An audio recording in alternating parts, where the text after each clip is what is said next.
Well, it's about 1 a.m. and I just had this dream about my beautiful Jazzy, and he was um he was like up in an attic area, and it was kind of surrounding like the living space area, living room kind of, and he was being tormented and by the enemy, by the devil, and like he was having like a mental health crisis, and Christian was there, and like a whole bunch of Chris was there, and Adoria was there, and I think Angie was there, and I don't know, there was quite a few people there, and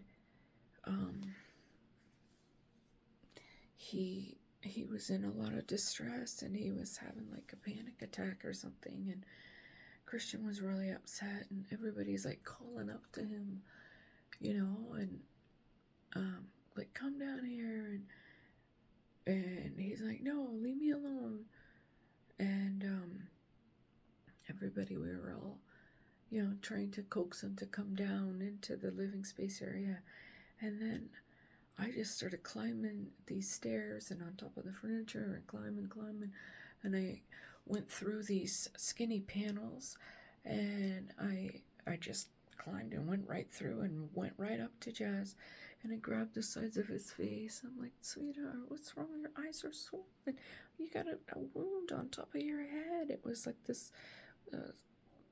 I don't know if it had been bandaged or what, but something up on the top of his head, and it was like white, and a lot of his hair was kind of shaved, and I was like, Jazzy, sweetheart, what happened? And I'm just holding the sides of his face, and he's like, I don't know, Mom, I don't know.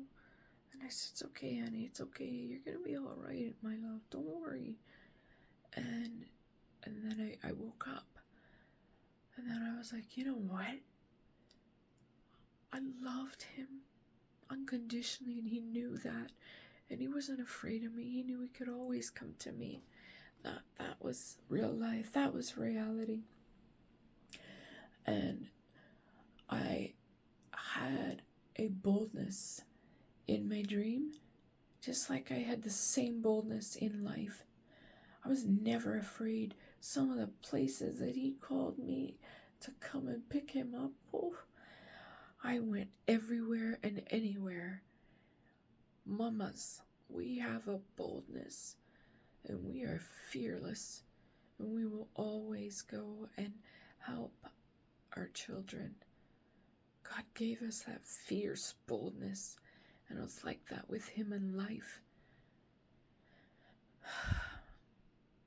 And now that he has passed and he's in heaven, I don't have to chase after him, and he is free from pain and free from torment, and he is in peace. He's whole, and he's with Jesus.